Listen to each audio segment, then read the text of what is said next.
नमस्कार, IND special में आप सभी का बहुत स्वागत है। आपके साथ मैं हूं विवेक पांडे। तो बिल विधानसभा और बवाल पर आज हम चर्चा करने वाले हैं। वो कौन सा बयान है जिसको लेकर चर्चा बहुत हो रही है और बाकायदा ये भी कहा जा रहा है कि जो वादा आपने किया है वो निभाना तो पड़ेगा।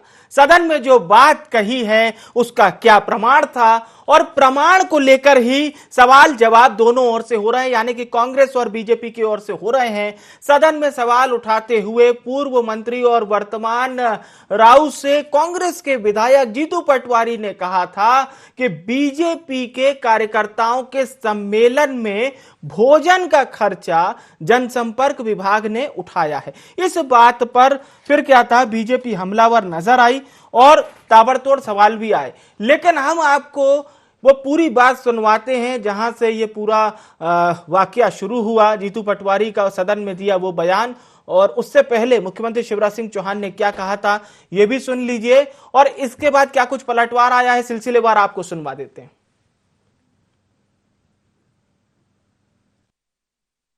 आपने तो ये भी कह दिया था कि बीजेपी कार्यालय में खाना स्टार्ट किया, कहां से आपने क्या आपने किया है। मैं पूरी जिम्मेदारी और दावे के साथ कहता हूं, बीजेपी कार्यालय में एक नया पैसा कभी सरकार का कार्यकर्ताओं को उठाने में एक नया पैसा नहीं लगाया गया। आपको अंधेरे में लक्ष्य मारते रहते हो मेरे रखना चाहता हूँ, जिसमें मुझे आपके विभाग से, जनसंपर्क विभाग से बीजेपी का 90 बार भोजन कार्यालय में हुआ, बीजेपी कार्यालय लिखा हुआ, अधिकारियों ने दिया साइन। अगर ये नकली हो और मेरी सदस्यता निरस्त की जाए, और अगर असली हो तो उन अधिकारियों को सस्पेंड किया जाए जिससे षड्यंत्र रचा, या आप से माफी मांगे। तीनों में से एक चीज होगी। ये प्रश्न का उत्तर है, मुझे पता था ये आएगा, मैं लेके आया हूँ। आप कहो तो पटल में रख सकता हूँ, आप कहो तो सदन में रख सकता हूँ, आप कहो तो मीडिया को दे सकता हूँ। एक बात बार बार कल जीतू पटवारी जी ने सदन में कही, बीजेपी का 90 बार भोजन कार्यालय में हुआ, बीजेपी कार्यालय ही लिखा हुआ, अधिकारियों के साइन से दिया हुआ, अगर यह नकली हो तो मेरी सदस्यता निरस्त की जाए। इससे बड़ा कोई झूठ नहीं हो सकता। ये था वो कापी जो लहरा रहे थे, जो रिकॉर्ड में भी है। इसमें स्पष्ट जवाब में परिशिष्ट आ और परिशिष्ट बा लिखा है।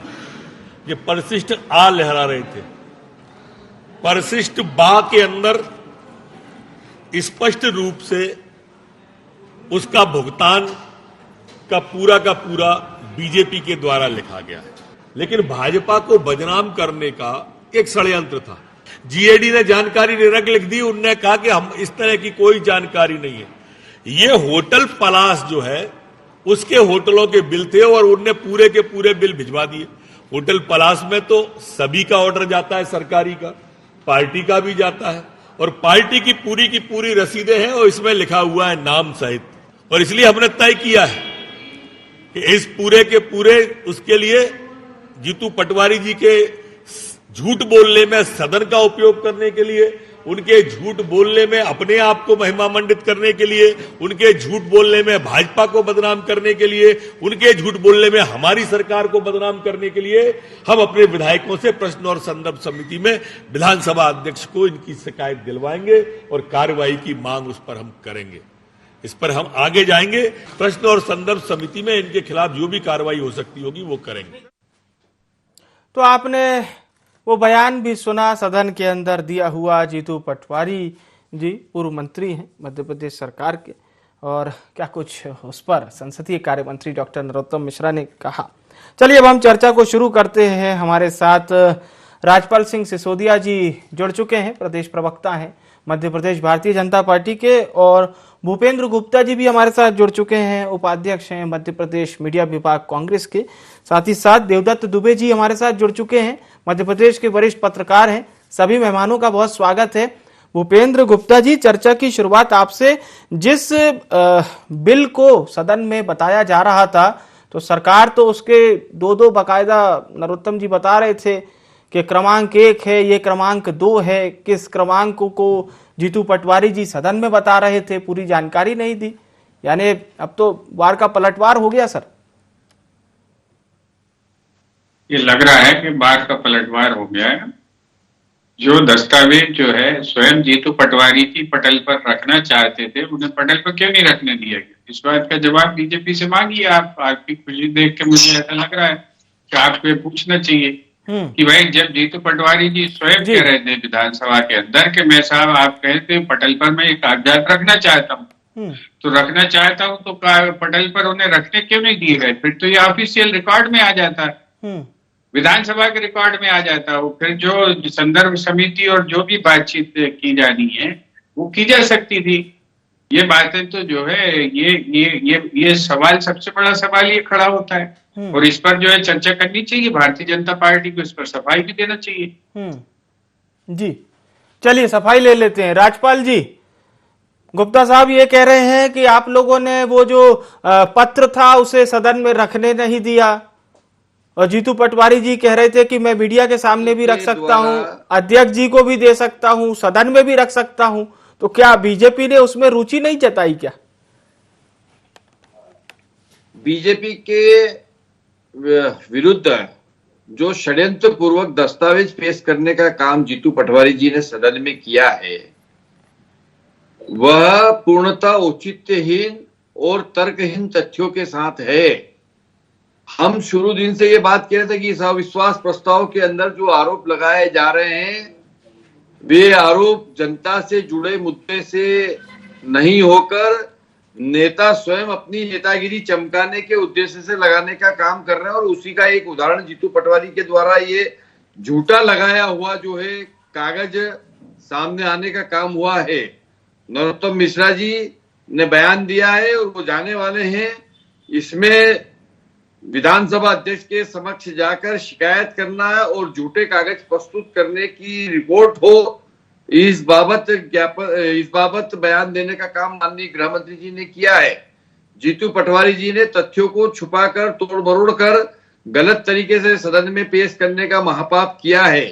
आप सरकार की छवि को खराब करने के लिए या सरकार की छवि पे प्रश्नवाचक चिन्ह लगाने के लिए इस प्रकार से फर्जी दस्तावेज सदन में प्रस्तुत करेंगे तो मैं समझता हूँ ये बड़े दुर्भाग्य की बात है। आप जिस दस्तावेज को फर्जी कह रहे हैं, कांग्रेस कह रही है कि उसी दस्तावेज को प्रस्तुत नहीं करने दिया, यही बात शायद भूपेंद्र जी कह रहे थे।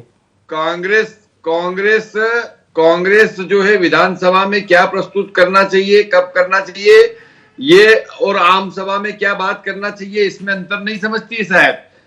जिस प्रकार से जीतू पटवारी आम सभा में और कांग्रेस के कार्यालय पे मीटिंगों में लफबाजी करते हैं, झूठी बातें करते हैं, इसी अगर वो सदन में आके भी लफबाजी करेंगे, झूठे तर्कहीन तथ्य प्रस्तुत करेंगे तो यही अस्त्र होगा उनका कि उनकी शिकायत होगी और जनता के सामने जाकर बेनकाब होने का काम उनका होगा। ये कांग्रेस ने पूरा अविश्वास प्रस्ताव लफबाजी पे लेके आए, तर्कहीन तथ्यों पे लेके आए और औचित्यहीन बातों पे लेके आए। ये बात प्रमाणित हुई है इस पूरे अविश्वास प्रस्ताव के दौरान। और अविश्वास का दौर तो यह था कि कांग्रेस अविश्वास प्रस्ताव लेके आई थी और कांग्रेस के अध्यक्ष कमलनाथ जो कि पूर्व मुख्यमंत्री भी है और सदन के सदस्य भी है, वही नदारद थे सदन से। तो इस चीज से गंभीरता समझ में आती है कांग्रेस की कि कांग्रेस कितनी गंभीर है जनता के द्वारा दिए हुए उस जिम्मेदारी को निभाने में जो कि विपक्ष में के रूप में उनको मिली है। मैं समझता हूं कि कांग्रेस का ये जो कृत्य है अविश्वास प्रस्ताव के दौरान प्रदेश अध्यक्ष का गायब रहना, ये भी जनता के प्रति गंभीरता को परिलक्षित करने का काम करता है कि कांग्रेस कितनी गंभीर है जनता और जनता से जुड़े मुद्दों को लेकर। चलिए, मैं चूंकि मुझे जाना तो देवदत्त जी के पास था लेकिन आपने सीधा काउंटर किया है। भूपेंद्र जी वो लेटर को ही गलत बता रहे हैं, लेटर को ही फर्जी बता रहे हैं, यानी लेटर प्रमाणित नहीं था क्या? चूंकि जीतू पटवारी जी मंत्री रह चुके हैं, जाहिर सी बात है संसदीय कार्यप्रणाली का बहुत अच्छा नॉलेज भी है उन्हें, वरिष्ठ विधायक भी हैं, लेकिन बीजेपी उस लेटर को ही फर्जी कह रही है। सर ये क्या सर्टिफाइंग एजेंसी है क्या सिसोदिया जी? तो ये कह रहे हैं कि फर्जी है तो फर्जी हो गया। इसकी जांच जो है, जांच करने की एजेंसियां हैं वो इसकी जांच करेंगी और इसके बाद जो है चीजें सामने आएंगी। बयानबाजों के बातों पर जो है आप प्रसन्न हो सकते, मैं प्रसन्न नहीं हो सकता। अभी इनकी सरकार ने कहा है कि साहब इनकी सरकार बहुत ईमानदार है, जीरो टॉलरेंस की सरकार है। तो रोज पूरे प्रदेश में चोटे क्यों पकड़े जा रहे हैं? रोज जो है मंच से आपको जो है भ्रष्ट सरकार के लोगों को सस्पेंड क्यों करना पड़ रहा है? ये तो जनता देख रही है, इस जनता को जवाब कौन देगा? ये जो बहादुरी आपने दिखा दी, इस बहादुरी का उत्तर तो रोज आप खुद ही दे रहे हो मंच पे जाके। आज इस सरकार ने जो है पिछले जो है 3 सदन में झूठ बोला कि कांग्रेस की सरकार ने 1 पैसे का भी कर्जा माफ नहीं किया, और आज लिख कर दिया है कि 11,000 से ज्यादा करोड़ से ज्यादा कर्जा माफ करके गए। तो झूठ बोलने वाले लोग कौन है? सदन को गुमराह भ्रम फैलाने वाले लोग कौन है? ये जनता को नहीं दिख रहा क्या? ये जनता को दिखाई पड़ रहा है, और जनता की अदालत में इसका फैसला होगा। कौन लोग झूठे हैं, कौन लोग भ्रम फैलाते हैं, कौन लोग प्रदेश की जनता को ठगना चाहते हैं, ये सारे वक्तव्यों से, इन्हीं के वक्तव्यों से सिद्ध हो रहा है। हमें कुछ करने की जरूरत ही नहीं है। ये भी सदन में बताया गया कि हाँ साहब इतना करोड़ों का कर्जा माफ हुआ है। ये पहली बार इस सरकार ने जो है अपने स्व हस्ताक्षरों से बिल्कुल सुंदर अक्षरों में लिख कर दिया है। इनसे पूछें कि पहले झूठ बोल रहे थे, प्रदेश की जनता के साथ झूठ बोलते हो, गुमराह करते हो, प्रदेश की जनता को ठगने की कोशिश करते हो। ये सवाल का जवाब दें भाई साहब। चलिए देवदत्त साहब का रुख करते हैं हम, और फिर आपके सवाल का जवाब सिसोदिया जी से लेंगे। देवदत्त जी, थोड़ा सा इतिहास के पन्ने अगर खंगालें तो क्या अतीत में कभी इस तरह के वाकये आए हैं जब सत्तारूढ़ दल पर ये आरोप लगे हों इस तरह के? किसी की भी सरकार रही हो, कांग्रेस चाहे बीजेपी की?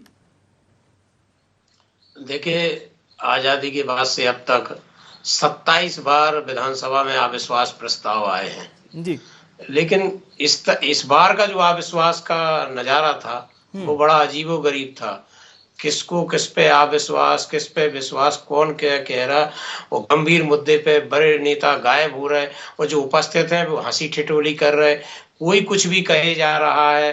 माने जो नैतिकता, मर्यादा जो सब तार हो रही थी, जो सदन की एक गरिमा थी, वो उसका किसी ने ध्यान नहीं, अपने में लगे हुए थे, और कोई ये नहीं चिंता कर रहा था कि इससे क्या होगा, क्योंकि वरिष्ठ नेता अनुपस्थित रहते। जैसे पक्ष लाई थी, अविश्वास लाई थी, तो उसको पूरी तैयारी के साथ और पूरी एकजुटता के साथ उसको रखना था।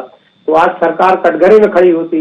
नेता गोविंद सिंह ने खुद कहा कि अभी तक तो यही होता आया कि विपक्ष सत्ता पक्ष पर आरोप लगाता है, लेकिन इस बार ऐसा हो रहा है कि सत्ता पक्ष विपक्ष पर आरोप लगा रहा है। तो ऐसी स्थिति बनी क्यों इस पर? और सरकार में रहते हुए आप कितनी चीजें होती हैं, कितने मुद्दे होते हैं, उनको तो आप एक एक करके उठाते तो आज माहौल ही कुछ और होता। जो 2023 के लिए सड़क पे आपको संघर्ष करना था, उसके लिए बहुत सारे मुद्दे होते। ऐसे कई बार विधानसभा में स्थिति आई है। जैसे एक स्थिति ये बनी कि सचिन यादव ने एक बात रखी कांग्रेस की कि हम बार बार कह रहे हैं कि कृषि मंत्री कमल पटेल स्वीकार कर चुके हैं 27 लाख किसानों का 11,000 करोड़ का कर्जा माफ हुआ है, लेकिन सदन में और बाहर ये लोग स्वीकार नहीं कर रहे, इसको बार बार डिनाई कर रहे हैं। तो ये अवमानना का मामला बनता है। फिर दूसरे दिन मुख्यमंत्री शिवराज सिंह चौहान ने जरूर अपने उत्तर में कहा कि हाँ 7,000 करोड़ कितने का किसानों का कर्जा माफ हुआ। तो जब आप तर्क सहित बात रखोगे तो सरकार भी उसको मानेगी, लेकिन बिना तथ्यों तर्कों के आधार पर करोगे तो आप ही गिरोगे। कई बार उस साल में ऐसी बहुत सारी घटनाएं हुई हैं जब लोगों को माफी भी मांगना पड़ती है, लेकिन बात वही है कि विपक्ष जिस आक्रामकता के साथ अविश्वास प्रस्ताव लाया था, इतना लचर, वो तो सेकंड लीडरशिप थी जो कांग्रेस की, जीतू पटवारी, बाला बच्चन, सचिन यादव, कुछ ऐसे युवाओं ने संभाल ली, अन्यथा अग्रिम पंक्ति तो नदारत थी। तो ऐसा तो जीतू पटवारी जी काफी चर्चा का विषय उस दिन बने रहे। बिल्कुल, मतलब समीक्षक भी इस बात को कह रहे थे कि जीतू पटवारी मतलब कई दफा ऐसा भी लगा कि वन मैन आर्मी लेके जैसे चल रहे हैं, क्योंकि काउंटर में भी वो थे, सवाल भी वो कर रहे थे, क्योंकि अग्रिम पंक्ति के नेता नहीं थे ना सदन, तो फिर उन्होंने संभाली है बागडोर, जो सेकंड लाइन की लीडरशिप थी। और एक और बड़ा अजीबोगरीब मामला था कि सिंधिया समर्थक मंत्री वो उस समय की कांग्रेस में जब वो रहे होंगे तो बहुत सारे मुद्दे, ऐसे पोल खोलने वाला अभियान चल रहा था। तो अब राजनीति कहाँ जाएगी, किस दिशा में जाएगी, ये सदन का नजारा जिन लोगों ने देखा और चिंतन कर रहे हैं, जरूर सोच रहे चलिए हैं मैं जी कहाँ जाए। जी सिसोदिया साहब का रुख करते हैं। सिसोदिया जी, जो सवाल आपने पूछे थे भूपेंद्र गुप्ता जी से और कांग्रेस से, तो भूपेंद्र जी तो ये कह रहे हैं कि जनता बिल्कुल क्लियर साफ तौर पर देख रही है, सब कुछ बिल्कुल साफ जनता को दिखाई दे रहा है। सिसोदिया जी, साफ बात थी कि उन्होंने आरोप पत्र बताने का काम किया जो कि प्रपत्र अ था, पर प्रपत्र ब जो है उन्होंने दिखाने का काम नहीं किया। मैं बहुत गंभीरता से आरोप लगा रहा हूं कि जो जवाब दिया सरकार ने और उस जवाब का जो डिटेल है वो डिटेल में आपको दिखा सकता हूं, मेरे पास में है। उसमें सभी बिल जो है और भारतीय जनता पार्टी कार्यालय से पे होना बताया गया है। वास्तविक में जो तथ्य छुपा के और फैब्रिकेटेड करके बताने का काम जो सदन के अंदर जीतू पटवारी जी ने किया है, वह सिर्फ एक सस्ती लोकप्रियता तो वो प्राप्त कर सकते हैं, थोड़ी देर के लिए सदन में छा तो सकते हैं, परंतु वास्तविक स्थिति जब सामने आएगी तो वो सदन के साथ में और सदन को गंभीरता से नहीं लेते हुए पाएंगे और सदन में तर्कहीन और औचित्यहीन बात करते हुए पाए जाएंगे, आधारहीन बात करते हुए पाए जाएंगे। ये साबित होता है इस पूरे प्रकरण के अंदर।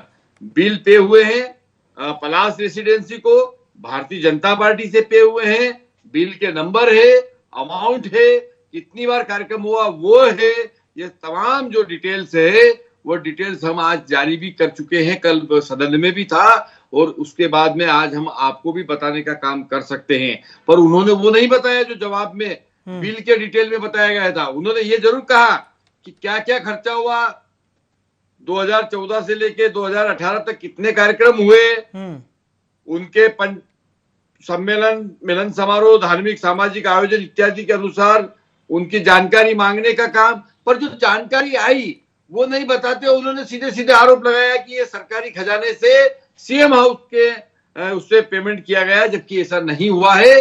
भारतीय जनता पार्टी ने उसका पेमेंट करने का काम किया, ये जवाब में आया है। उसका परिपत्र जो है प्रस्तुत करने का काम प्रपत्र के द्वारा विधानसभा के अंदर हुआ है। मैं समझता हूं कि असत्य आधार पर जब जानकारी देने का काम माननीय करेंगे तो फिर कांग्रेस के आम कार्यकर्ता तो फिर क्या बोलते होंगे, आप उससे अंदाजा लगा सकते हैं। जो कांग्रेस सदन की कार्रवाई में जाकर धूल झोंकने का काम कर सकती है, आंखों में धूल झोंकने का काम कर सकती है, वो काम जीतू पटवारी जी ने करने का काम किया है। जीतू पटवारी जी के खिलाफ कार्रवाई होना चाहिए क्योंकि उन्होंने सदन में झूठी और भ्रामक जानकारी देने का काम किया है। भूपेंद्र जी, वो तो बिल लेके बैठे हुए हैं और पूरी जानकारी बिल से देख देख के बता रहे हैं। अब जनता किस बिल को सही मानेगी, वो बिल जो जीतू पटवारी जी बता रहे थे या वो बिल जो सत्ता पक्ष के लोग बता रहे हैं? नंबर एक के जो झोटेले हैं, इन लोगों से ये तो पूछो कि भैया किसान का कर्जा माफ नहीं हुआ, ये तुम जो है 2-3 साल से बोल रहे हो और अभी कह रहे हो कि हाँ माफ हुआ है। ये झोटेले कौन है, इसका जवाब क्यों नहीं दे रहे? इसको देने में आपको क्या दिक्कत हो रही है? इसका तो जवाब दे नहीं रहे। इन्होंने कहा था कि साहब जो है हमने आदिवासी इधर उधर की बात मत जानवरों के खाने लायक चावल नहीं खिलाया। सुन लीजिए सिसोदिया जी, बात सुन लीजिए। इनने कहा था कि हमने जो है जानवरों के खाने योग्य चावल नहीं दिया आदिवासियों को। अभी इनने बताया विधानसभा में कि 327 करोड़ रुपया उस पर जो है 225 करोड़ रुपया केंद्र सरकार ने रोक लिया है, उसको इन्होंने उन्नत नहीं बनाया। उसको कटनी के जो है 327 करोड़ रुपए रुके हुए हैं। इनसे पूछे, इसका जवाब देते हैं क्या? ये विधानसभा में भाषण देते हैं और भाषण दे दिया तो समझ रहे बहादुरी कर ली इन्होंने। आपने क्या सच्चाई का जवाब दिया ये तो बताइए। और ये बिल लिए फिर रहे हो आपको, हमने अभी आपके तो आपने खिलाया चावल आदिवासियों को, सप्लाई किया कि नहीं किया जानवरों के खाने वाला चावल? आपने जो है बोला झूठ। जिस प्रदेश की जनता और सदन से के साथ कांग्रेस ने 1 पैसे का कर्जा माफ नहीं किया, 10 बार बोला आपने, आज कैसे स्वीकार कर रहे हो? आपने बताया इस सदन को कि आपकी जो 425 इंजेक्शन चोरी हुए थे, उस एसआईटी की रिपोर्ट क्या है? क्या किसान के? मुझे तो एक भी किसान इस मध्य प्रदेश की धरती पे ऐसा नहीं मिला जिसने आके कहा कि उन्हें 2 लाख का कर्जा माफ हो गया। जो चोटियाई में गए थे, आप झूठ बोल रहे हैं। इसका आपने जो है आयुष में जो है मेडिकल यूनिवर्सिटी में भर्ती लोगों को बिना परीक्षा दिए की धरती पे ऐसा एक किसान नहीं मिला जो ये कह दे कि 2 लाख के कर्जे माफ हुए हैं। आपने जो है आपने लोगों के नंबर बढ़ाने के लिए ईमेल से चिट्ठियां लिखी, इनके नंबर बढ़ाए दो, इसका जवाब दिया आपकी सरकार ने? इस बात का जवाब दिया आपने? लिफाफा लेके बैठे हुए पूरा प्रदेश को रौंद डाला है। रोज जो है आपकी सरकार बेनकाब हो रही, खुद आप सस्पेंड करते फिर रहे चोरों को, और ये डाके जनी रोज डल रही है। इसके बाद कह रहे हो कि साहब हमने तो अमन चैन ला दिया, कर्जा लेकर घी पी रहे हो आप लोग। चलिए, सवाल हमारा बिल से शुरू हुआ था और अब कर्जे तक पहुंचा है। देवदत्त दुबे साहब, एक आपकी सकारात्मक प्रतिक्रिया भी और हालिया स्थिति को देखते हुए, क्योंकि बहुत अच्छा आप समझ पा रहे होंगे, वक्तव्य भी हमारे जो भी गुप्ता साहब हैं, सिसोदिया जी हैं, बहुत ही विद्वान प्रवक्ता हैं, उनके वक्तव्यों को भी सुनकर, और दोनों के पास अपने अपने फैक्ट्स बड़े ठोस हैं। सर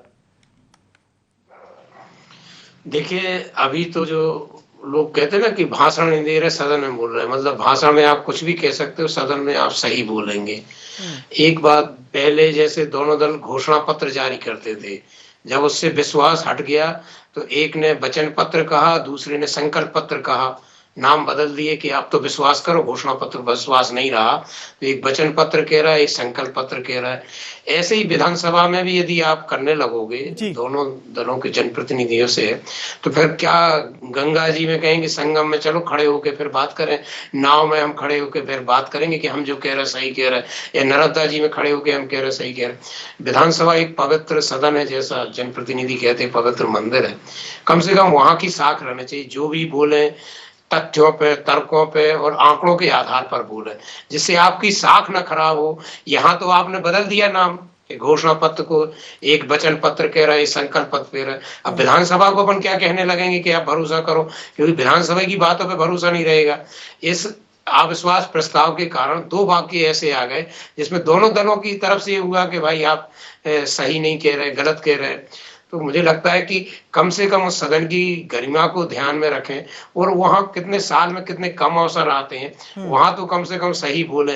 फिर भाषणों में और सभाओं में और बयानों में तो जो बोलते हैं तो हम और आप सब सुनते ही हैं। ये आप लोगों की साख का ही सवाल है कि आपकी साख बची रहे, क्योंकि आप लोग नेतृत्व करता है, कभी आप प्रदेश का, देश का नेतृत्व करते हैं, जनता आप पे भरोसा करती है, आपके आह्वान पर जनता खड़ी रहती है।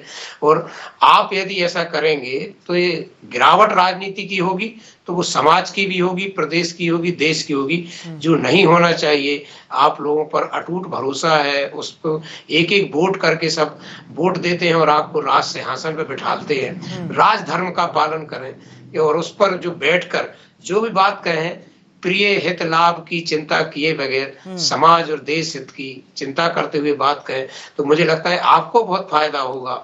आपको बार बार एक बात को कहना नहीं पड़ेगा, नाम नहीं बदलना पड़ेगा, कस्में नहीं खाना पड़ेंगी, आपकी एक बात पर आपकी पूरी चुनावी सभा हो जाया करेगी। उम्मीद करता हूं कि ऐसी ही भावना के साथ आगे से दोनों दल बयानबाजी करें, जिससे राजनीति का स्तर सुधरे, तो उससे समाज और देश के स्तर की सुधरने की भी संभावना है। बिल्कुल सर, और वाकई इस कार्यक्रम का इससे अच्छा समापन नहीं हो सकता। बहुत बहुत धन्यवाद आप सभी सम्मानित जनों का हमारे साथ चर्चा में जुड़ने के लिए, शुक्रिया आप सभी का। चर्चा हो रही थी बिल विधानसभा और बवाल पर, यानी कि उसी बिल के बवाल पर जिसकी चर्चा सदन में हुई थी, और विपक्ष की ओर से पूर्व मंत्री जीतू पटवारी ने जिस बात को लेकर कहा, उसके बाद सत्ता पक्ष के लोग बहुत एकजुट हो गए और हमलावर हो गए। लेकिन आज का सवाल इसलिए भी गंभीर था क्योंकि चर्चा सदन में हो रही थी। लोकतंत्र यदि धर्म है तो सदन को, यानी कि लोकसभा को, राज्यसभा को, विधानसभा को उसका मंदिर कहा जाता है, और वहीं से कानून बनते हैं।